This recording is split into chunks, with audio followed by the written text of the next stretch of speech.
बिस्मिल्लाहिर्रहमानिर्रहीम। अल्लाह के नाम से शुरू जो नहायत मेहरबान रहम फरमाने वाला है। सामईन व नाज़रीन के लिए दुआ गो हूँ अल्लाह अज़्ज़ा वजल आपकी हाजतों को पूरा फरमाए। अल्लाह तबारक व तआला आप पर खुसूसी फ़ज़ल और रहम फरमाए। अर्जेंट हाजतें पूरी होंगी। सिर्फ़ एक बार ये सूरत पढ़ें और इस सूरत का एक बार अमल ज़रूर करें। अल्लाह अज़्ज़ा वजल की ऐसी मदद हासिल होगी, आप देखकर खुद हैरान रह जाएंगे। अस्सलामु अलैकुम वरहमतुल्लाहि वबरकातुहू।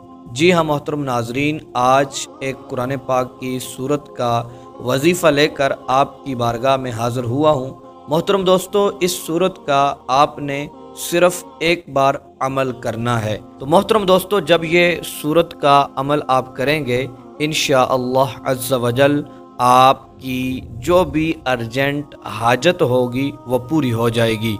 मोहतरम दोस्तों, हम अपने मुआशरे में देखते हैं हमें बहुत सारी चीज़ें अर्जेंट चाहिए होती हैं। इसी तरह हमें कोई अचानक मसला बन जाता है, कोई प्रॉब्लम अचानक पहुंच जाती है, या फिर कहीं हमारा अचानक काम अटक जाता है। मोहतरम दोस्तों, अचानक कोई मसला बन जाए, अचानक कोई हाजत पेश आ जाए, अचानक आपका कोई काम अटक जाए, तो ये अर्जेंट हाजत के लिए बहुत ही पावरफुल ये सूरत है। आपने इस सूरत को लाजमी पढ़ना है। जिस तरीके से मैं आपको बताऊंगा इंशाअल्लाह अज़्ज़ा वजल, फिर आप देखेंगे आपकी जो भी हाजत होगी वो फ़ौरन पूरी हो जाएगी। तो मोहतरम दोस्तों, आपने यकीन कामिल और सिद्क़े दिल के साथ पढ़ना है।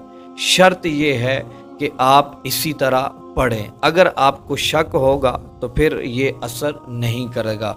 हम बहुत सारे वज़ाइफ करते हैं लेकिन हमें यकीन नहीं होता, हमें शक होता है, जिसकी वजह से हमारा काम पूरा नहीं होता। मोहतरम दोस्तों, 5 वक़्त की नमाज ज़रूर पढ़ें और तौबा और इस्तिग़फ़ार भी हमें करनी चाहिए, और हमें अपने गुनाहों की मुआफ़ी भी ज़रूर मांगनी चाहिए। तो मोहतरम दोस्तों, बढ़ते हैं अपने अमल की तरफ।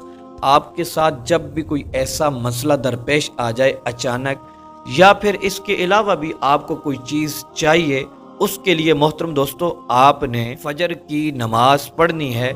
उसके बाद आपने 11 मरतबा सूरह रहमान पढ़नी है। 11 मरतबा पढ़नी है, किसी के साथ कोई बात नहीं करनी। ये सूरह रहमान 11 मरतबा पढ़ के मोहतरम दोस्तों आपने दुआ करनी है।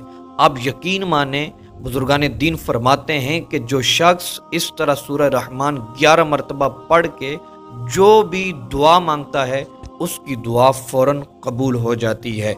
तो आप सूरह रहमान 11 मरतबा पढ़ के जिस हाजत के लिए, जिस मकसद के लिए, किसी भी चीज़ के लिए दुआ करेंगे, हो वो हाजत जायज़ होनी चाहिए।